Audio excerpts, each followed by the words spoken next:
Drugs.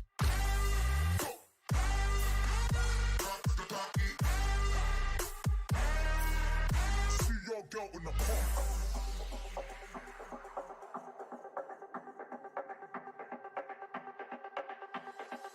System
What is going on, full-time family? Let's see if we can move this over a little bit. Does the background look familiar?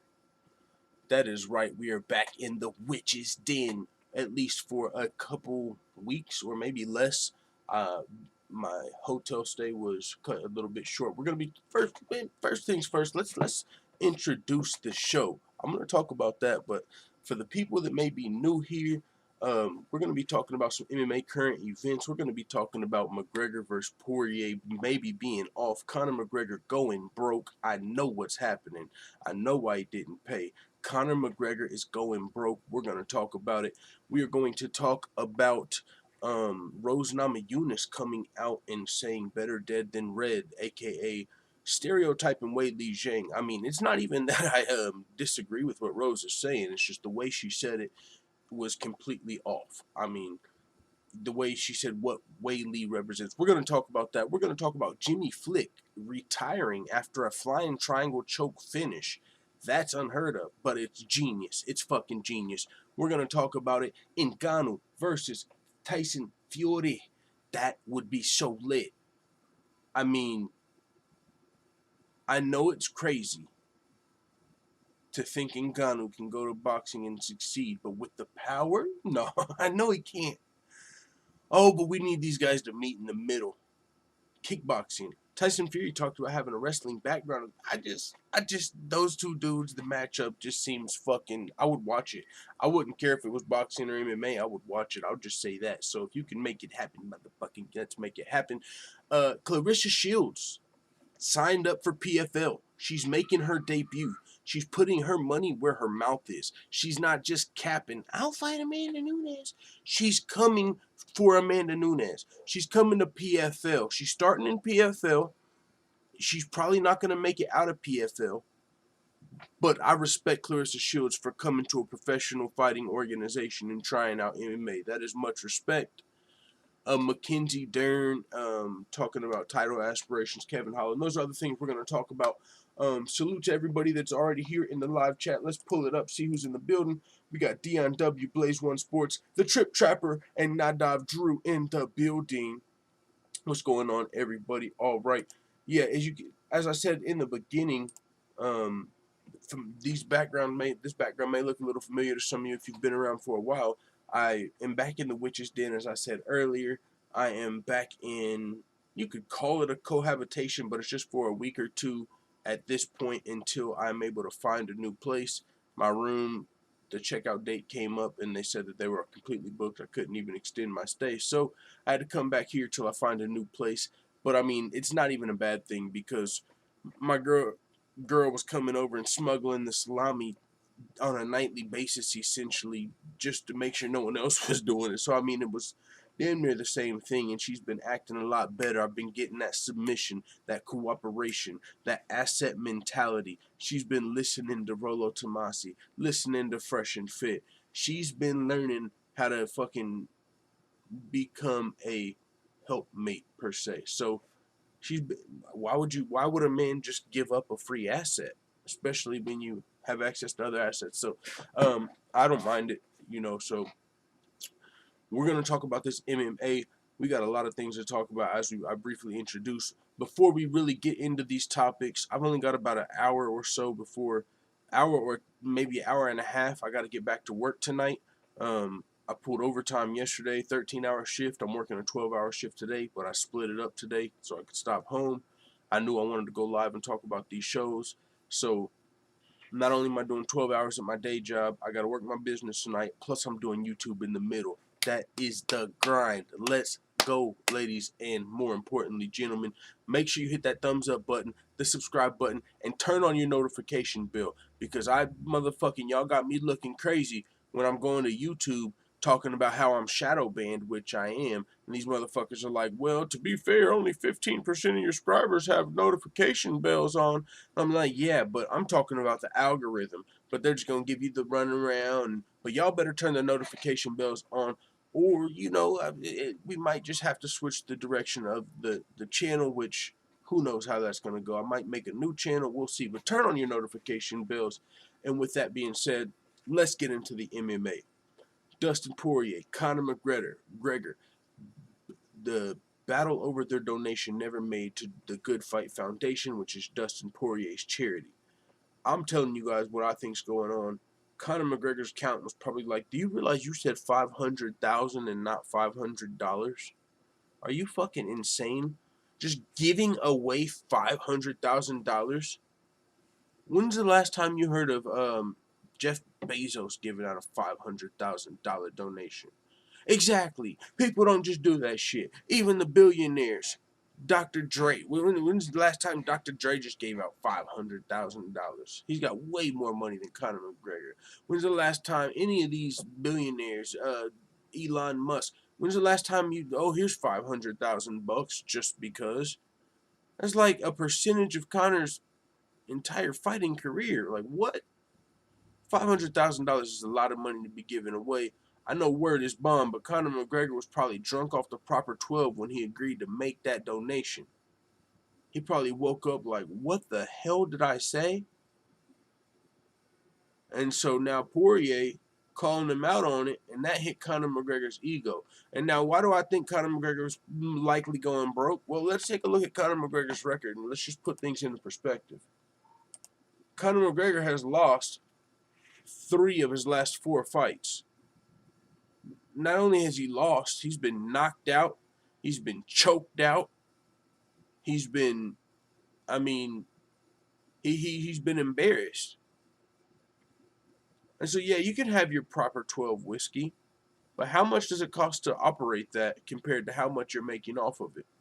You might be making a lot of money, and I'm sure there was a peak, but it's not at its peak today. Because you need momentum to carry those sales. Who's walking around? Hey, Connor's human garbage says all the rage. George Page. Hey man, I'm not here to judge his moral character, but I do think he's going broke, and he's going back on his word. I'll tell you this: McGregors are definitely not related to the Lannisters because the McGregors clearly do not pay their debts. Thank you very much for the super chat, George Page. But look, so let's say you start a liquor, and then you go on to lose. Okay, you start the liquor. It's the craze phase. I've got 3 bottles of proper 12. Oh, I want to drink proper 12 for the McGregor fight. Then he loses. Okay, now only the diehards are buying proper 12. Okay, he got a couple shoulder strikes on Cerrone, but that wasn't really enough to ride the wave. Dustin Poirier just knocked him out. I don't think the proper 12 sales are going through the roof at this point. He's fighting once a year. He's only been fighting once a year since what? 2017? He's not fighting very often. He's living a lavish lifestyle, yachts and mansions and allegedly, cocaine, strippers, just the most expensive lifestyle you can live is Conor McGregor. That costs money. I'm sure he's riding private jets and all that shit. That costs a lot of money to live like that. So I don't know how well his fashion. I know he's very entrepreneurial. So I don't want to count the man's pockets, but he's not an NFL or NBA player. They make the stars of those sports make millions and multi-millions every year on year on year on year. Conor just started making that money.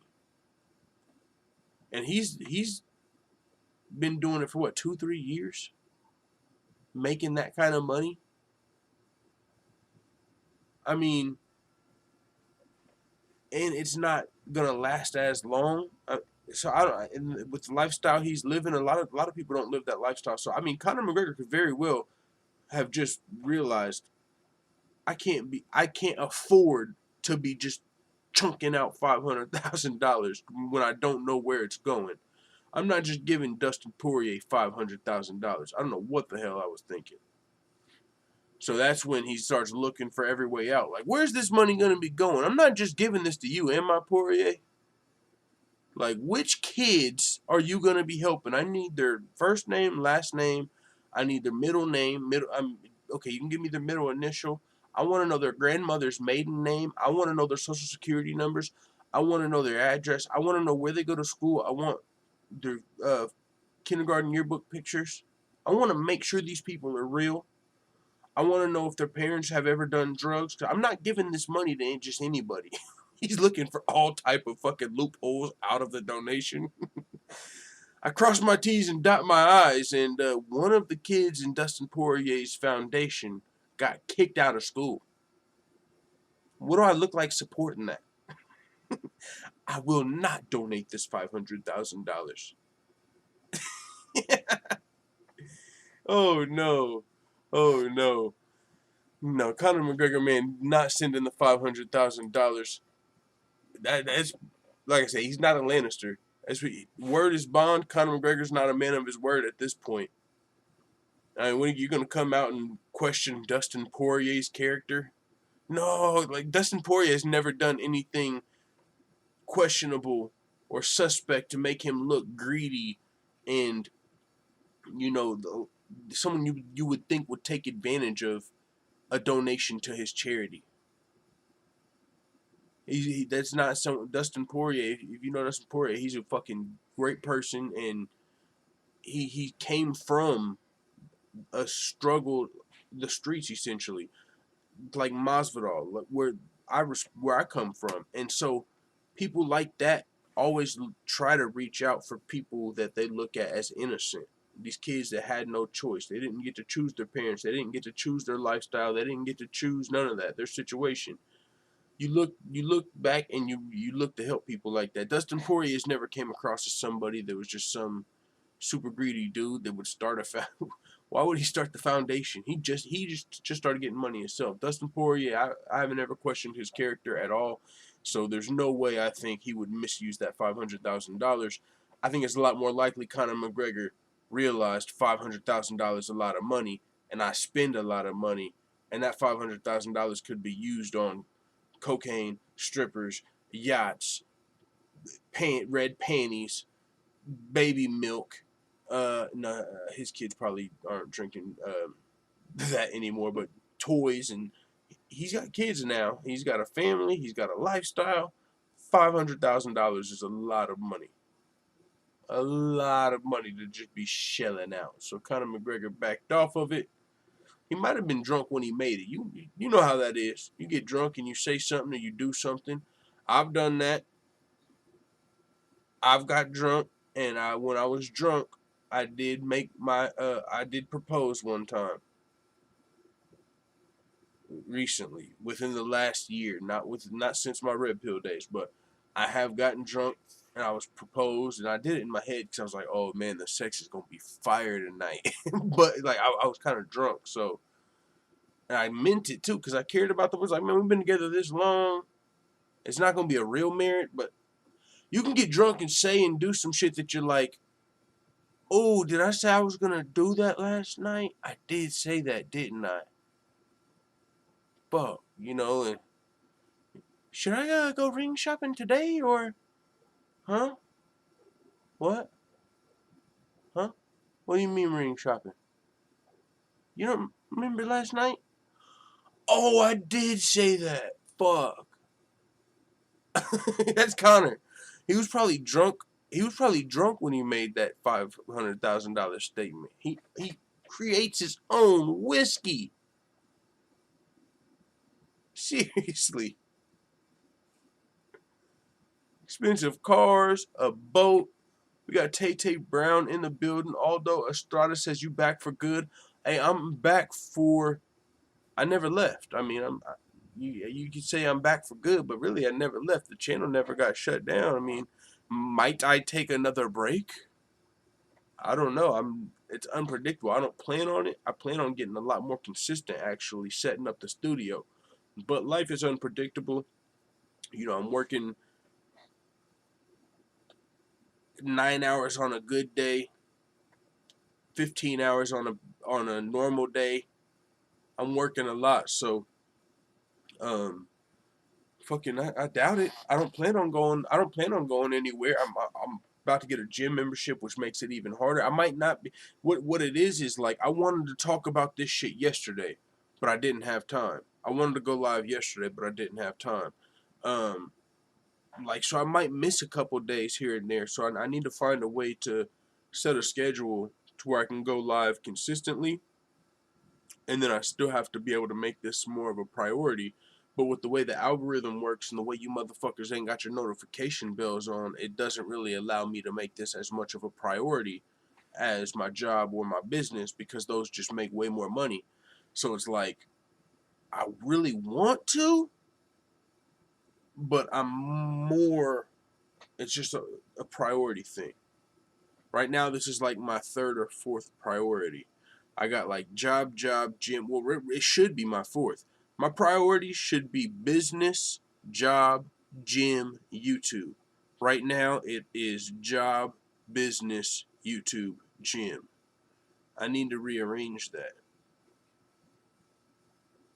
So I need to. This should be lower on my priority list even than it is, but I enjoy it.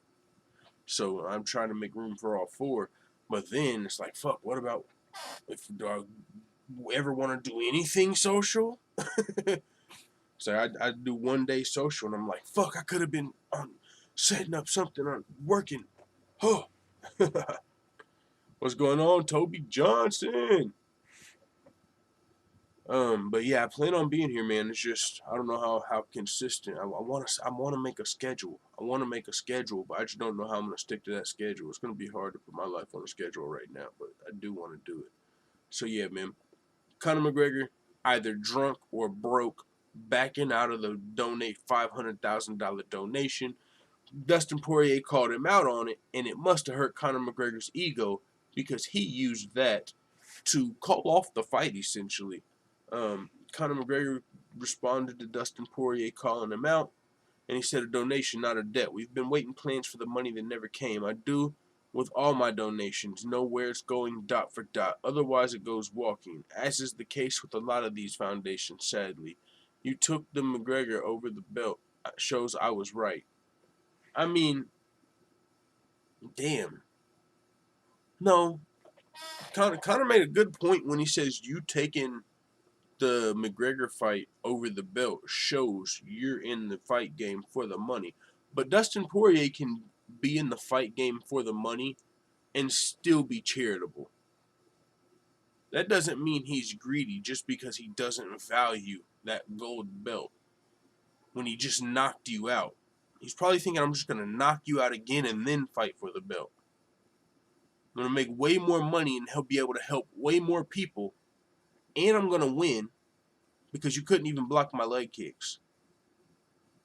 So I'm not rocking with Conor on this one. I think he backed out of the $500,000 donation. He's talking about knowing where every donation goes, dot for dot, check for check. Bullshit. You got some help doing that. Conor McGregor, when you're preparing for fights, when you were in fight camp, when you're partying, you ain't thinking about, oh, where exactly is every single dollar going on every single donation? You're a rich man. You make a lot of donations, and you ain't fucking putting on your reading glasses and going over every single contract on every single donation. No. Cap. Conor's capping. So with that being said, Conor McGregor is now got everybody and their mama wanting to fight. Rafael Dos Anjos. Can I fight Conor? Kevin Lee. Can I fight Conor? You even got Michael fucking Diminish Johnson. Fresh off of a 5-fight, 4-fight, 6-fight, 10-fight losing streak. Even he's putting his name in the hat. What? What? Everybody, what? Come on. Y'all need to chill. Conor ain't fighting none of these dudes. He's got everybody excited. And that might be what they were intended to do. Because it's not officially canceled. Obviously, the UFC hasn't came out and spoke on it.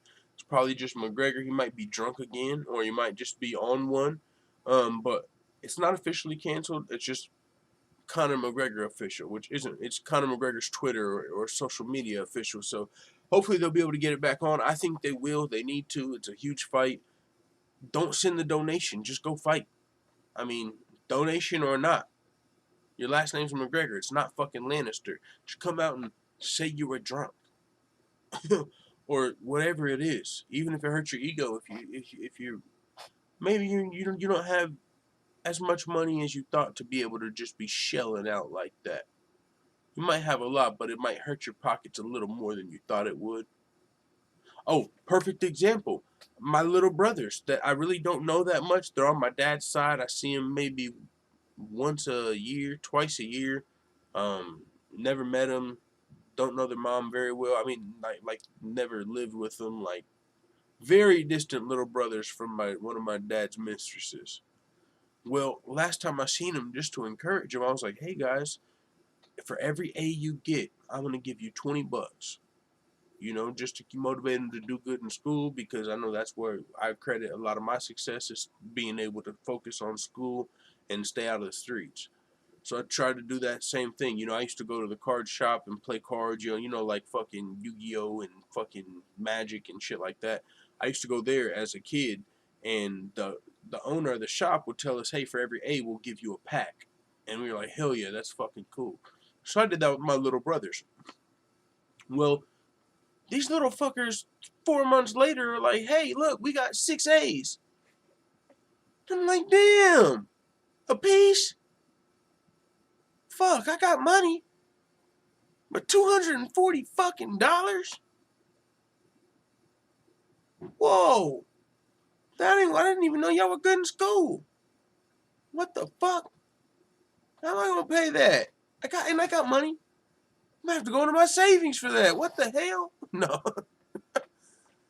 Damn, bro, I'm trying to rebuild. I'm trying to get a place.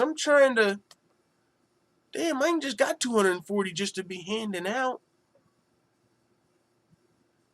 I'm telling you. Conor ain't dotting his I's and crossing his T's. He realized $500,000 is too much to give away.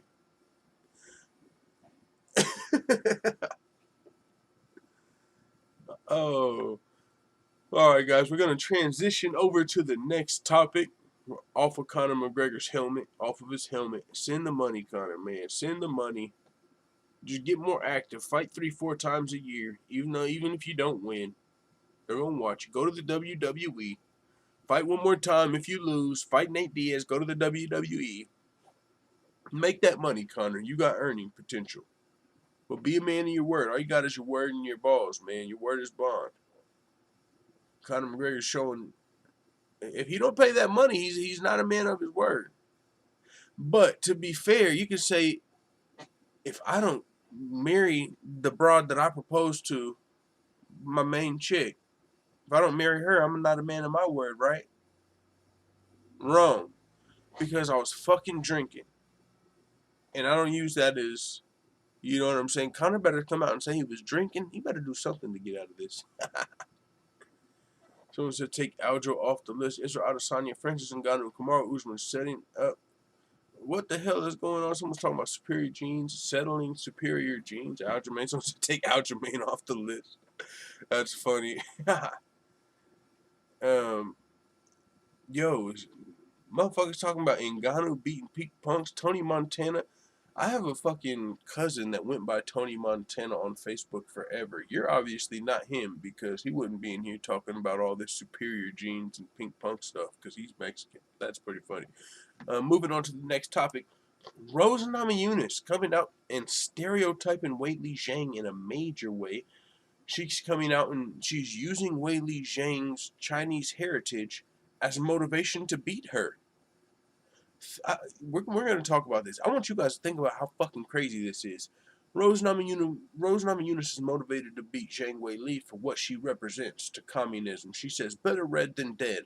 Her explanation was, I guess, there's a Lithuanian history of having to defeat communism to get some sort of freedom.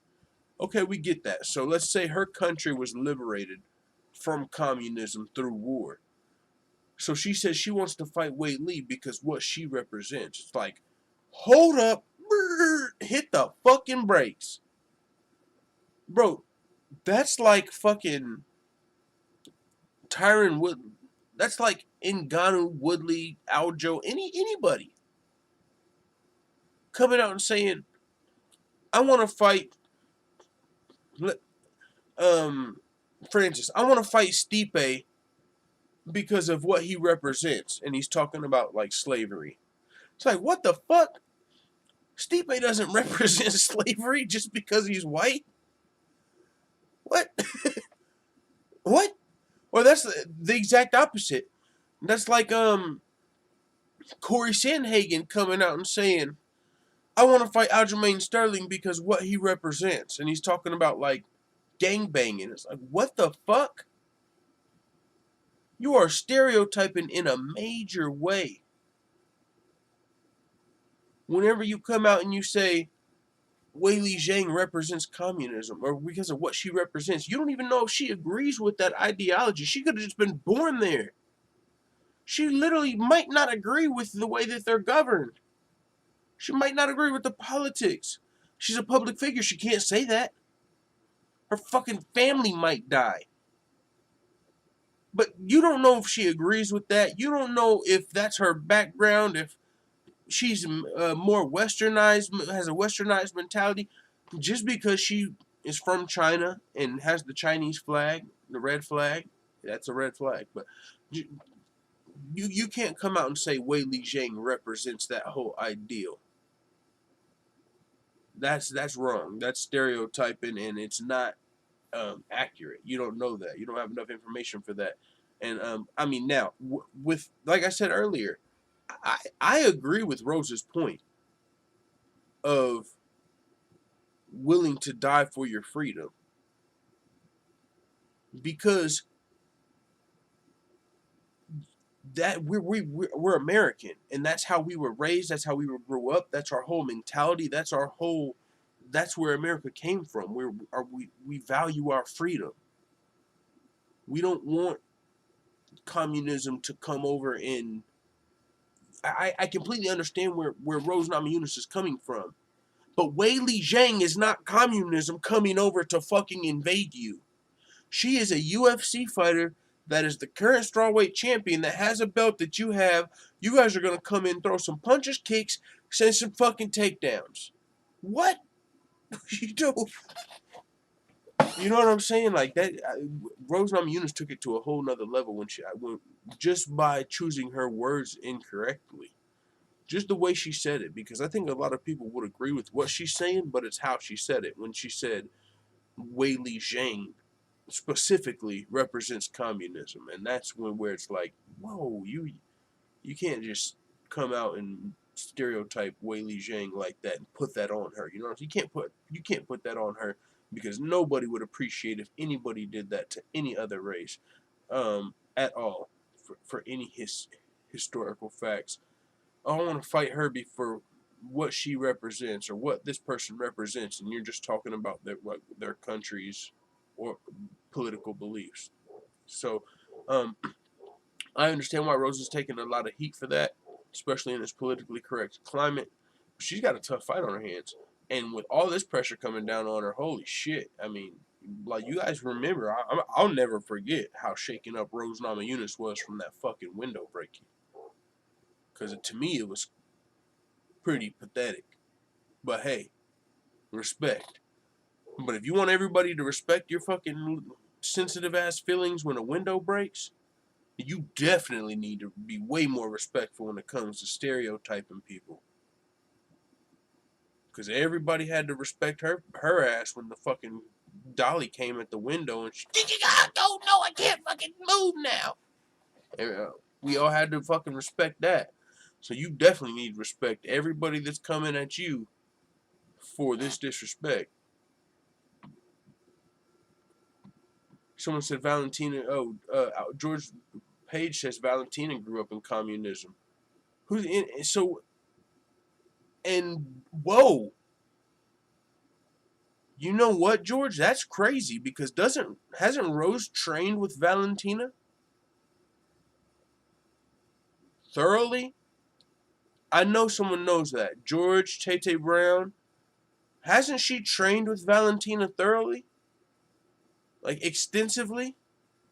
Multiple times? Because if so, how can you train with somebody who was raised in communism that's white? I don't want to go there. But I'm saying, if your whole argument is what she represents, how can you be friends and train with Valentina, who grew up in communism, and then say something about being motivated to fight Weili because she grew up in communism? That wouldn't make any sense at all.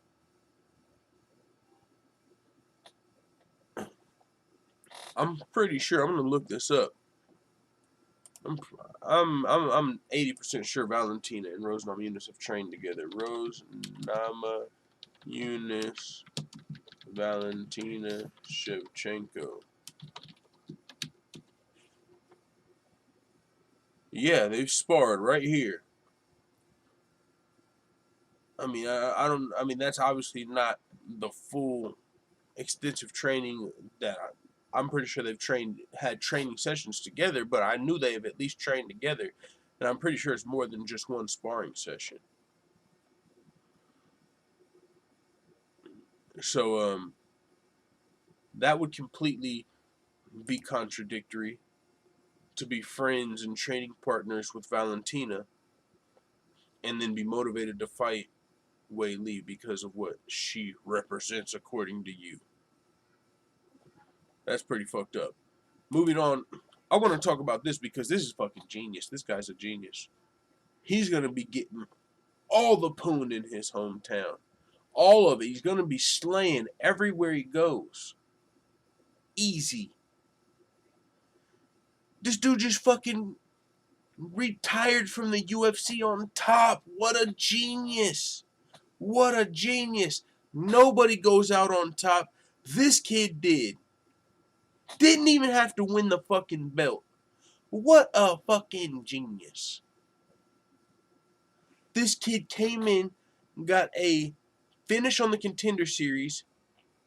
I'm going to pull up his record. Jimmy Flick, 30 years old. Genius.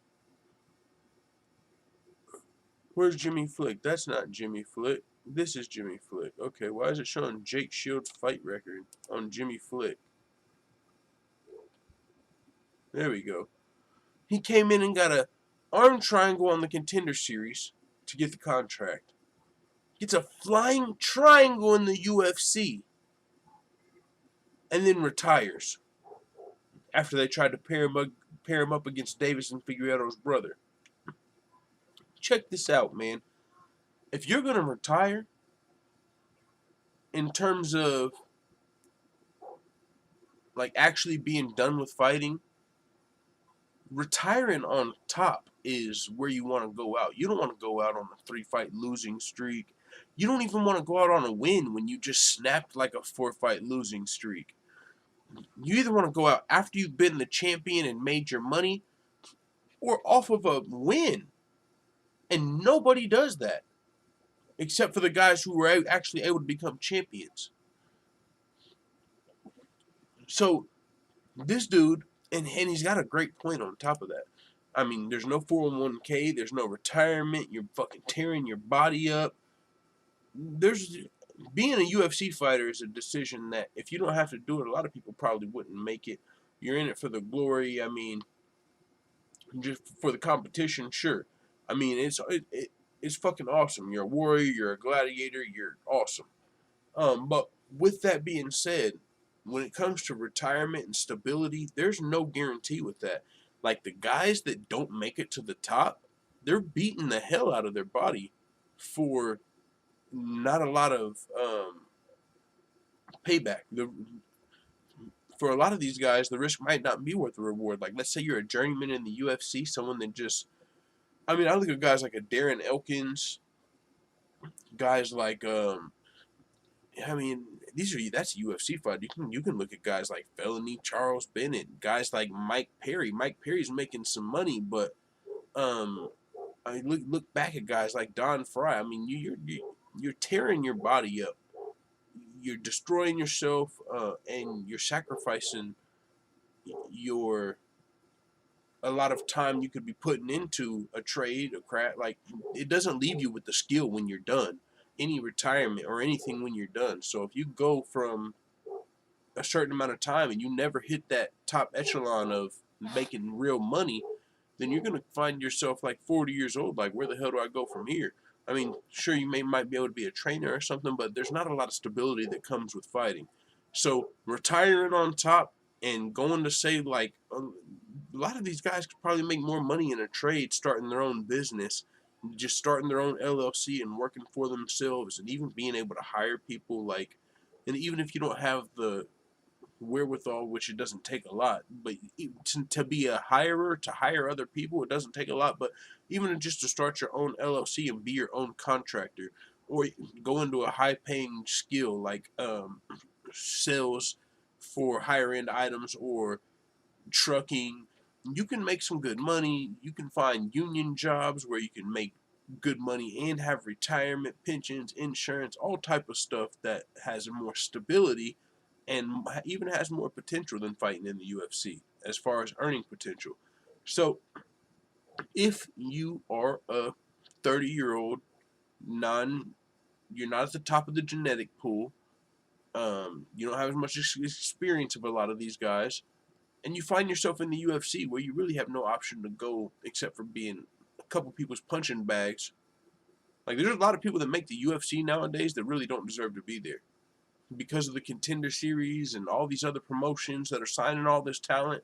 There's a lot of guys in the UFC that are never going to make it to the top 15. They're going to get their ass whooped a few times, and then they're going to be forced to retire or go fight regionally for a lot less money, and they're going to have to retire anyway. Jimmy Flick's already 30 years old, and he just got into the UFC.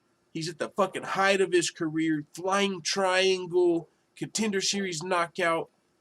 Now you're about to hit the UFC wall. You're about to get your ass whooped a couple times, and then you're going to be retiring anyway. So why not retire on top? Think about when you go back home and, like, yeah, man, I'm that fucking dude. I'm the UFC. I got the flying triangle. Everyone look at that. Fucking your family's proud of you. Everyone's fucking, I know that guy. You're the fucking hero.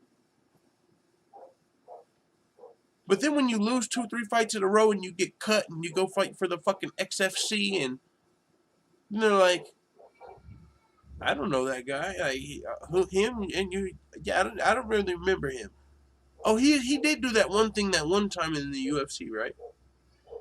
When you leave on a 3-fight losing streak, people aren't as proud of you. And this guy was destined to get his ass whooped. He wasn't going to make the top 15 ever. He retired at the perfect fucking time. And this guy's a genius. I'm serious. This dude is fucking smart. And he made a good point on the way out. I'm sure Dana White and them are pissed at this guy. He probably got a $50,000 bonus, a highlight. The UFC could have made some money off of this dude. And this dude done came out and took a whole stand. And in reality, he knew he was going to be getting whooped eventually. He was probably going to lose to Deiveson Figueiredo's brother. He was probably about to meet his demise this fight. And then lose again. And the UFC was at least going to be able to build a couple prospects off of him. He came out and said, not only am I not going to lose, I'm going to make it look like it's because you guys are assholes and don't give us a 401k. Oh, yeah, the UFC's not happy about this guy's retirement. But in terms of looking out for yourself, this guy's pretty fucking smart. Pretty smart. Someone said he should smash some cans first. No, he is the can that's going to get smashed. That's the thing. He was fighting guys that were 11-7. He's choked out one guy that was 10-1. But, I mean, he already got knocked out by a guy, Ray Rodriguez. He lost to Chris Gutierrez, knocked out.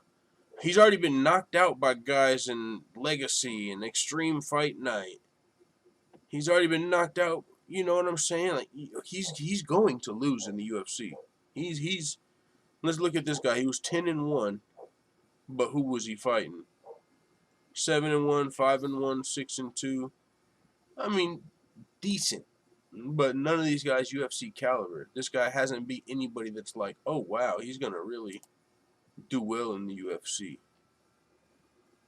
Cody Durden, fighting guys that were 6-2. Then he fights to a draw, loses to Jimmy Flick. So, I mean, he might have got a couple submissions, but chances are he ends up getting knocked out and just going out on a shield. He's already 30 years old. He's not gonna make it, man. He's not gonna make it to the top 15. He might be able to make a living for the next couple of years, but I think he's very wise to go out on top. 1, 2, 3, 4. Like if you're thinking long term, your kids, your grandkids, your hometown, everywhere you go, when you look back on your UFC career, it's going to look way better. Your legacy, your personal legacy is going to be way better if you leave on a 4-fight losing streak than if you get fucking crunched 2-3 times and then lose. You know, you fight in the UFC for the next 2 or 3 years, twice a year.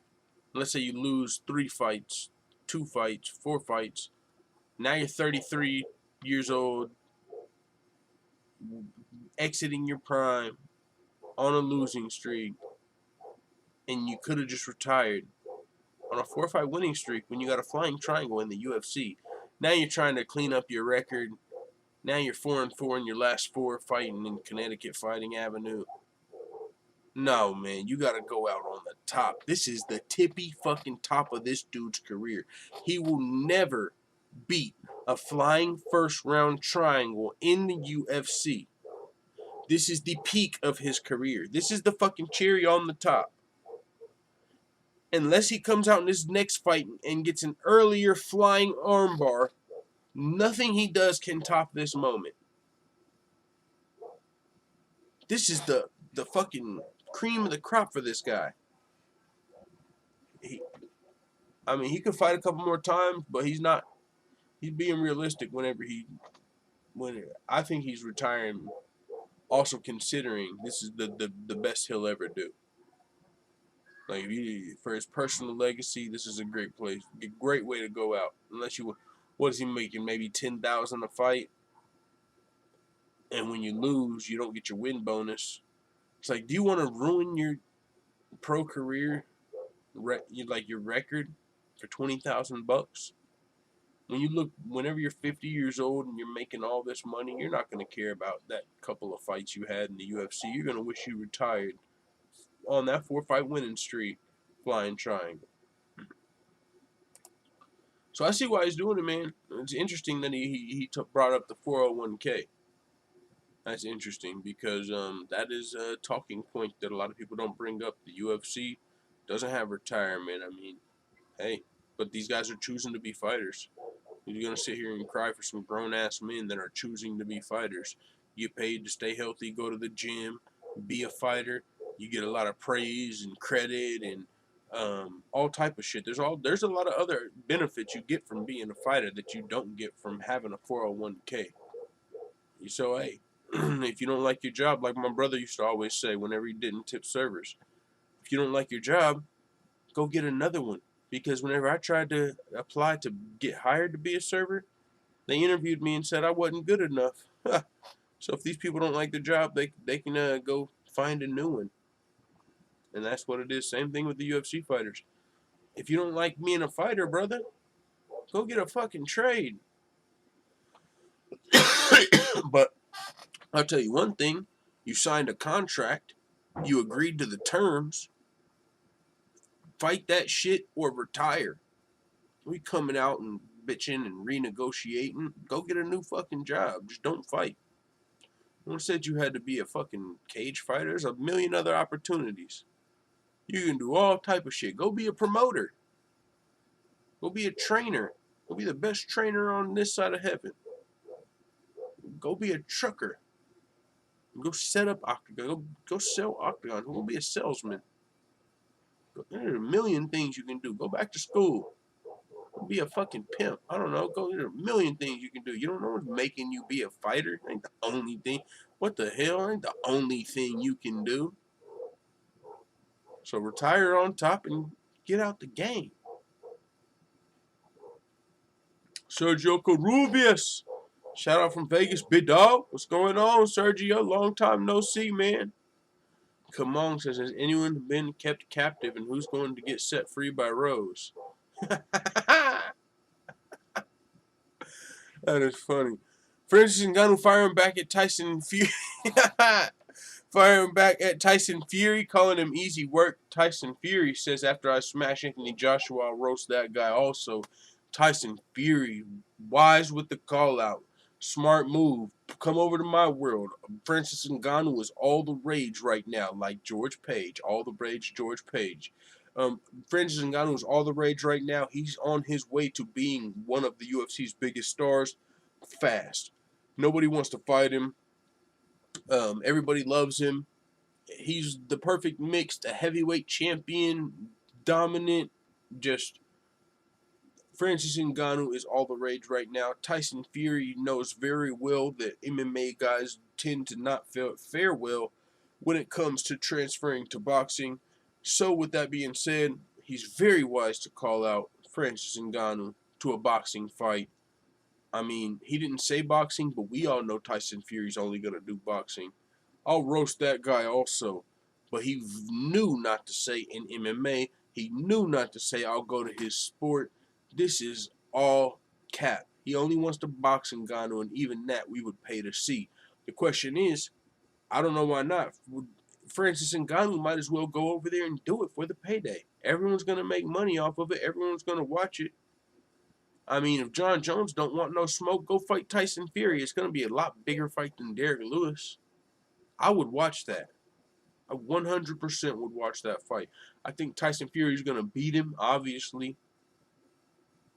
But when it's a heavyweight, it makes you look a little more because they do have that puncher's power, that knockout power. I just seen some African heavyweight boxer knock the shit out of someone on World Star the other day. Like 2 of them. They're starting to bring that fucking sand mine superpower strength, sand mine super strength to the boxing ring and the UFC. And then laying dudes out with it. Maybe Ngannou can go over there and land a bomb. I don't know. I want to see it, though. I want to see it. So, hey, make it happen, Dana. That's one I would watch. I would probably rather watch Tyson Fury versus Francis Ngannou than Fury versus Lewis, too. Who's clamoring to see, than Ngannou versus Lewis, too? Who the hell wants to see Ngannou versus Lewis, too? Francis Ngannou responded and said, if this guy did this to you, what do you think I would do? Whew. I mean, that's a fight, like I said, it's a fight I definitely would see. Tim Hunter says France has the great chuckle laugh. Yeah, the greatest chuckle laugh. Yeah. All the Rage says Francis used to be a boxer. Hey, that's even more power to him reason for us to want to see the fight. George Page says if MMA paid like boxing, a lot of these fighters would be living the high life, and they'd be a lot less active too. I mean, eventually that floodgate's going to open, and it's going to start being a lot more political in terms of fights. It's kind of starting to get there already at the top levels, and that's, I believe, why the UFC is so hesitant to pay these guys what they really, the percentage that most athletes get paid in most sports.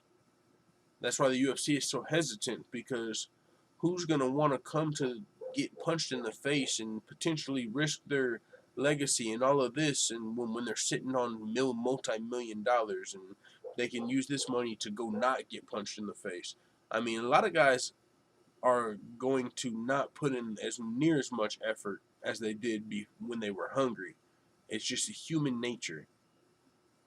When you're content and you're comfortable, you're not near as hungry.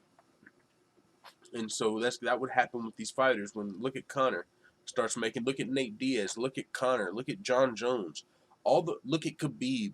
All the fighters that don't need money are very inactive. You don't see anybody that's look at Cowboy now that he's fought McGregor. He's fought like once, maybe twice. We ain't heard Cowboy's fucking name. Anytime, anywhere, any place, he's on the BMF ranch. He's chilling like a villain, raising his son right now. He ain't thinking about fighting. He's got that McGregor money. His girl's probably still wearing red panties. Even though he lost to McGregor, fighting McGregor will change your life. And he's already got other entrepreneurial endeavors. He's already had money from the UFC. He gets fight night bonuses. Cowboy's set now. He already was doing good. Now he's set.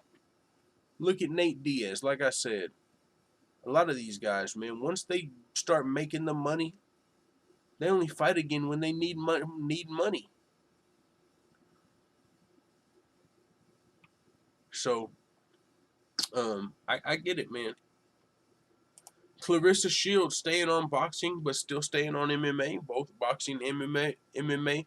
Claressa Shields, the most dominant female boxing champion. That, from my casual boxing knowledge, no one could beat her. She's the dominant female boxing champion right now on the planet, most dominant female boxing champion on the planet, and she's coming over to MMA. So that's big. That's like I don't want to say Floyd Mayweather because he's obviously a higher skill, but for a boxing champion to be coming over to MMA and actually taking the steps up, Heather Hardy's one thing in Bellator, but for a champion to be stepping over and risking her legacy, and that's cool. That's super cool. I support her in that. I want to watch her fight. Um, I would like her to take her time though. I would like to see her train first. It's crazy that she's already making her debut. I don't know how much she's been working on her wrestling. I just want to see her work her defensive wrestling. Same thing with Kevin Holland. Kevin Holland needs to work on his defensive wrestling, which we're going to talk about in a minute. Claressa Shields, work on your defensive wrestling so someone can't just exploit you. Oh, I'm just going to take her down and hold her here. No, I want to see Claressa be able to use her hands in here too now. I don't want to just see somebody wrestle fucking her. I'm not into that. I mean, it's one, okay, I'll beat her one time like that. Everyone laugh at her.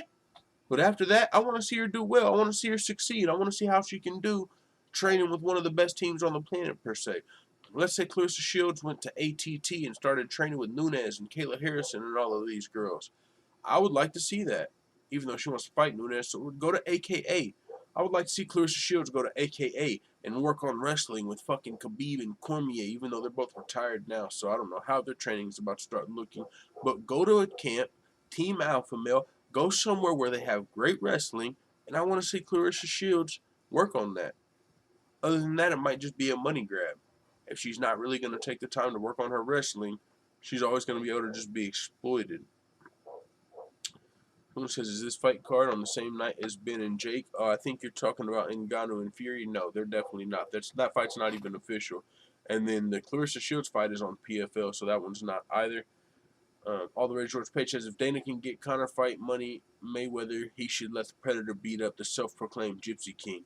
Hey, man, that exactly. I 100% agree with you. If we can see McGregor Mayweather, we should be able to see this fight. I want to see this fight.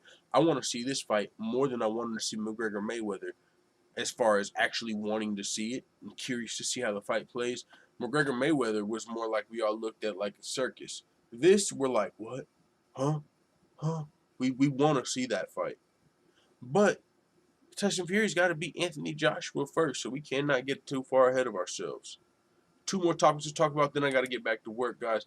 Mackenzie Dern, well, I'm at work, and then I got to get back to work, and then I got to go to work after work. Path and purpose. We're grinding, guys. Let's fucking go. Mackenzie Dern, ready for the title shot by the end of 2021. All my world titles came when I felt this feeling. Let's just take a brief moment and make sure you guys that are in here hit your notification bell. I appreciate it. If you're listening this late into the show, then you should probably be here every time we go live. You know, so make sure you don't only hit the notification bell, but you hit all notifications, guys. I'm going to set up a schedule where we start streaming at a certain time so we can all be in here and talk these fights. I'm going to start doing call-in shows. We're going to have the background. I'm about to start investing in my fucking self. Being selfish for once in my life, and I've got the money to start trying to do it. So let's fucking go, guys. Two more things to talk about. Mackenzie Dern thinks she's ready for the title shot by the end of this year. All my world title hopes come from when I felt this feeling. I don't know, guys. Even though she beat Nina Nunes, I'm still not a Mackenzie Dern believer. I mean, I believe in that ass. You know what I'm saying? And them titties. But That's all I'm believing in on this side over here as a man. I'm not really over here believing into the Mackenzie Dern hype at all. She's not Amanda Nunes. What are you, the fucking female Damian Maya? She's not the female. What fighter just came even? Damian Maya didn't even become the champion. Who the fuck is she think she is? Royce Gracie? This is modern MMA. That shit don't work. That one-dimensional fucking hope I can choke everybody out shit. You ain't never gonna be able to throw hands with Nunes. You're at a different weight class. Let's just use Weili Zhang, Joanna Jacek, Rose Namajunas. You're gonna have to try and submit all of these chicks. And when you get to the highest level, no.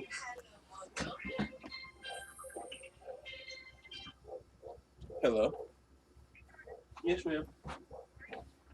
I am. I was just coming up there closer to 7 because I'm gonna go straight from there to my other job. So I figured it'd be better for me to do it like that, and I'd be able to get straight to work.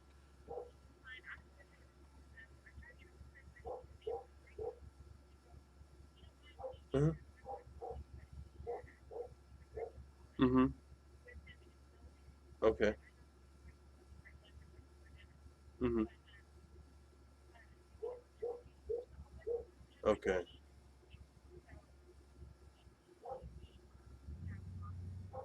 Okay. All right. I'll lock them as soon as I get there. I plan on being there by 7 o'clock.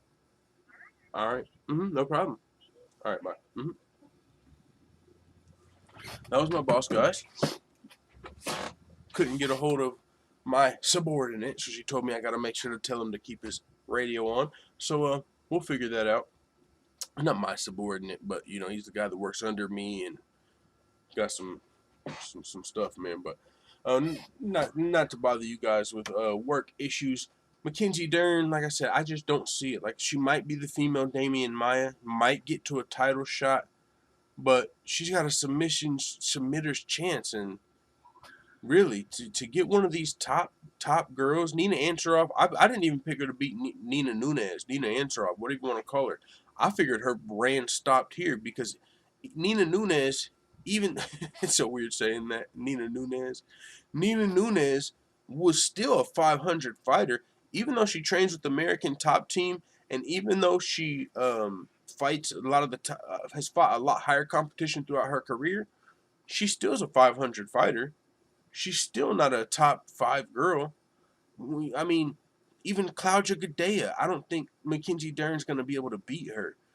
Now, Tatiana Suarez, who it's almost like paper rock scissors. Tatiana Suarez can like beat everyone in the division, but she might actually have to be careful with Mackenzie Dern.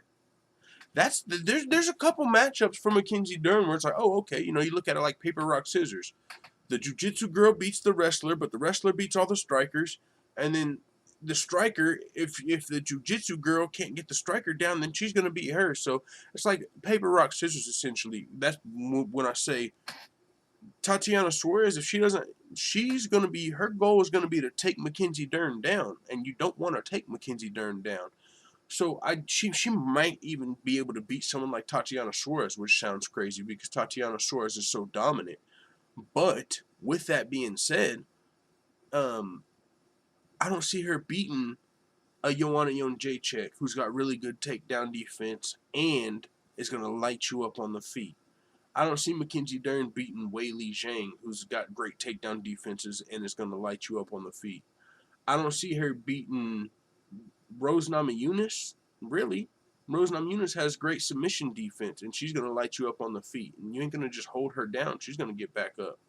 I don't see her beating these top 5 girls. Like I said, she might have an interesting matchup with Tatiana Suarez, but as far as Mackenzie Dern winning the title, hell no. I don't ever see that. Not in the UFC, at least.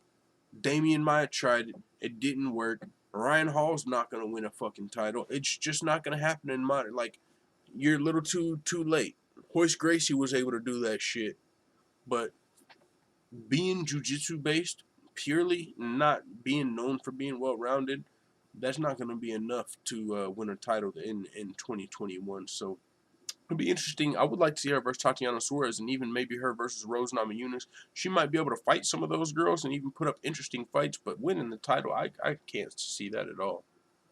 Marcus Bell says Dern hasn't gone through the gauntlet at 115-pound division within the top 10. Yeah, that's why I picked her to lose to Nina Nunes. Shit, you got that win, but just because you got that win, don't mean you're ready for the title.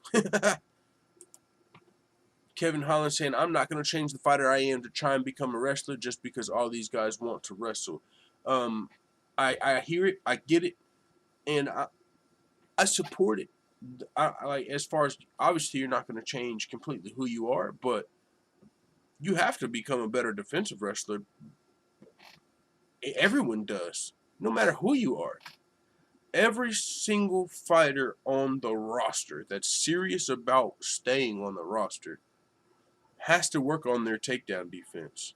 And I know Kevin Holland knows that, and I know he means that. He's going to work on his defensive. He said, yeah, I work on my takedown defense, but I'm not going to become a wrestler. Okay, you don't have to work on your offensive wrestling, even though that's going to help you exploit later on in your career as you become a veteran and maybe you're fighting some of these guys that are coming up. You're going to wish you had some offensive wrestling.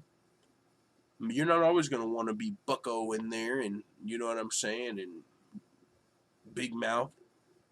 Probably going to wise up eventually and settle down, and maybe you're going to wish you had more offensive wrestling. I get that. You know, I love Kevin Holland as far as the entertainment he brings to the table in the fight game. Very even his fighting is underrated. I underrate him personally. The Jacare finish was super dope and unexpected, but we've seen his wrestling weakness in the past, and he's gonna, if he ever wants to beat someone like Marvin Vettori or Derek Brunson, that's something that's going to have to be ironed out, or he's always going to be going for a finish. Everybody's going to be aiming to take him down, and especially now that it's out, if you want to beat Kevin Holland, take him down and hold him there. So he's going to have to work on that. Go to AKA one of these teams, just like we were talking about with Claressa Shields. That's just MMA 101. That's the basics. You got to work on your defensive wrestling, or else you're not going to stand a chance against these people that are looking to come in and hold you down. Guys like Aljamain Sterling and Tyron Woodley and Kamaru Usman, the reason they're so successful is because they understand wrestling. And even if it's not their main goal to come out and smash and ground and pound and hold you down, they have a wrestling base that allows people to not just exploit their game. I mean, anybody. It doesn't matter who you are. I brought up all the black fighters, but hey, that's just what came to mind because generally a lot of people share this mentality of, I'm not trying to be a grappler. I don't want to just out wrestle you because we don't get away with that shit. Fuck it. Let's end the show on that note. Fuck it. Black fighters don't get away with that shit. They can't just come in and take you fucking down all day and expect to have any fans. People are going to call them out for that shit. They're going to say you're boring, no one wants to watch you, you don't sell pay-per-views. You know why? Because you're not Colby Covington and fucking Khabib and these other wrestlers. Now, there's some white fighters that don't get away with that shit, but if you're going to want to do that, then you're going to have to come out and sell out. You're going to have to be willing to sell out. If you want to be able to wrestle and get away with it, you're going to have to sell out. That's what it is. And a lot of people ain't willing to do that. Get your defensive wrestling up and fight your fight, and then get the fuck out of here like Jimmy Flick. Get some wins and get out of here like Jimmy Flick. See, Kevin Holland, he could have retired after that Jacare performance, but he just likes fighting too much. He actually wants to keep fighting. But he could have retired after that. That's essentially what Jimmy Flick did. Kevin Holland's probably not going to ever be a champion. He's going to be this gatekeeper.